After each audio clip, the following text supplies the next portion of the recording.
doesn't love a good sequel? Without Breakin' 2, the world would never know Electric Boogaloo. Without Empire Strikes Back, there'd be no Lando Calrissian. Without The Matrix Reloaded, there'd be no Matrix Revolutions. Okay, well, maybe we could have done it without that, but my point is there are some great sequels out there. But there's also some sequels that were just too insane to exist, too weird and beautiful and stupid to ever get made. So today on the Dan Cave, we're celebrating the best worst movie sequels that never happened. Gladiator 2. Tentatively subtitled Christ Killer and written by musician Nick Cave, this movie saw deceased warrior Maximus Decimus Meridius sent back to Earth by the Roman gods to kill Jesus Christ and his followers. Except he winds up accidentally killing his son and then morphs into this sort of like immortal warrior, fighting in every conflict throughout the ages, including World War I and II and even Vietnam, before ending with Maximus sitting in the Pentagon war room deciding who he's gonna kill next. I mean, forget vengeance. I will have this script made into a movie in this life or the next. E.T. 2, Nocturnal Fears. Remember E.T.? Remember how heartwarming it was to see a lonely kid like Elliot find kinship and solace in this stranded extraterrestrial being? Well, there was briefly a plan to make a sequel that would basically undermine all that goodwill. Called E.T. 2 Nocturnal Fears, the film treatment saw Elliot and his pals getting kidnapped by aliens so evil that they don't eat Reese's Pieces. They eat human children. Which meant that it was up to E.T. to rescue his Earthling buddy. Thankfully, Spielberg saw the light of day and said that this film would, quote, rob the original of its virginity, end quote. Oh, so that's what that glowing finger was for. Forrest Gump 2, Gump & Co. Although Forrest Gump feels like a singular cinematic treasure, there were in fact plans for a sequel, but you can thank terrorists for stopping that from coming to pass. The sequel was to be based on Winston Groom's 1995 novel, Gump & Co., which saw Forrest inventing new coke, crashing the Exxon Valdez, knocking down the Berlin Wall, and even fighting in Desert Storm. Screenwriter Eric Roth finished the script and turned it in the night before the 9/11 terror attacks, and afterwards, Robert Zemeckis, Tom Hanks, and he agreed that, quote, the world had changed, and that the script was no longer relevant. Yikes.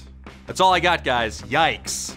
Batman Triumphant, also known as Batman Unchained. The bat is silent. This was to be Joel Schumacher's third Batman movie, and unlike Batman and Robin and Batman Forever, this was gonna be way less campy and more of a psychological drama with Scarecrow and Harley Quinn, who in this version was the Joker's daughter. Ew. Clooney was gonna return as Batman, nipples and all, and the climax would have actually seen the Dark Knight hallucinating on fear toxin and meeting all of his past villains, including Danny DeVito as Penguin, Jack Nicholson's Joker, and the screenwriter responsible for Wash Fu.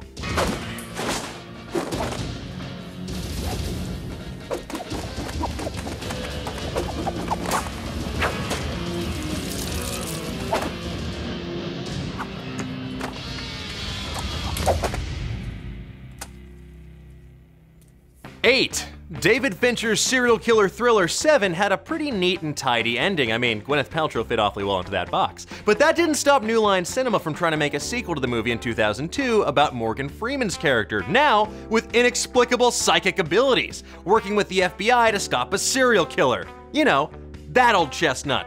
That old chestnut. That old psychic, crime-solving chestnut. Now, thankfully, Fincher said he would rather have cigarettes put out in both of his eyes than make this movie, but that didn't stop Hollywood. In 2015, that script became a movie called Solace that starred Anthony Hopkins as a psychic doctor working with FBI agent Jeffrey Dean Morgan to stop psychic serial killer Colin Farrell. You guys, that is Hannibal Lecter working with Negan to stop the alcoholic father of the author of Mary Poppins. Why didn't they just make that movie? Jesus! Mrs. Doubtfire 2. Now once you get past the adorableness of run-by fruitings and a dad desperately trying to reconnect with his kids, Mrs. Doubtfire can be a little creepy. But what was way creepier was a proposed sequel that would have seen Robin Williams suiting up in his iconic drag once more to follow his daughter to college.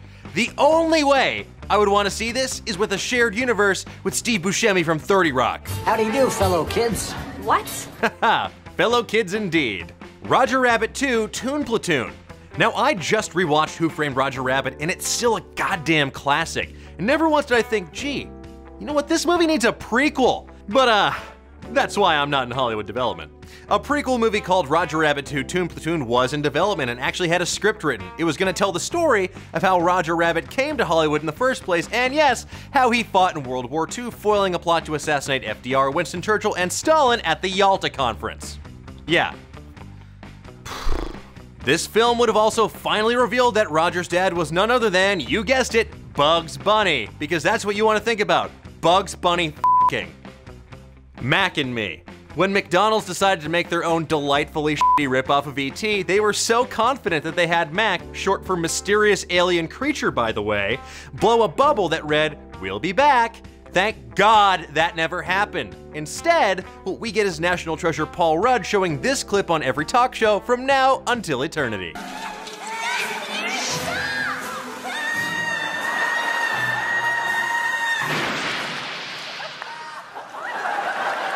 You've been showing that stupid clip on my show. Thank you.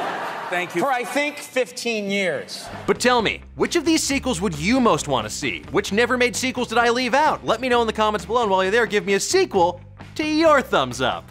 It's 2. That's all for today's show. Be sure to join me next time when I talk about the story of an ambitious young wizard who realizes that the true monsters are those who turn kids into child soldiers in Fantastic Beasts of No Nation. Until next time, keep on digging. Now let's open up the old mailbag, shall we? At Maukita asks, if Kanye were part of the Watchmen, would he be the comedian or Ozymandias?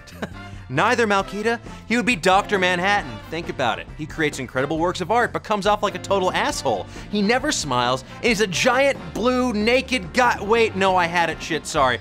At Ben H. Bailey asks, why is Godzilla the best?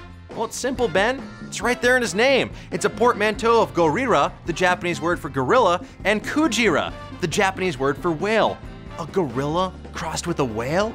Even before you factor in the atomic breath, that's nature's perfect killing machine. Your move, Gamera, you turtle-ass bitch. At Hall Lucier asks, if you could be any mythical creature, what would you be? Easy. I'd be a centaur, specifically a reverse centaur. That means human legs, but a horse torso, or a horso if you're nasty. And as a reverse centaur, you better believe I'm nasty. But tell me, what mythical creature would you be? Let me know in the comments below, and I'll see you guys next time.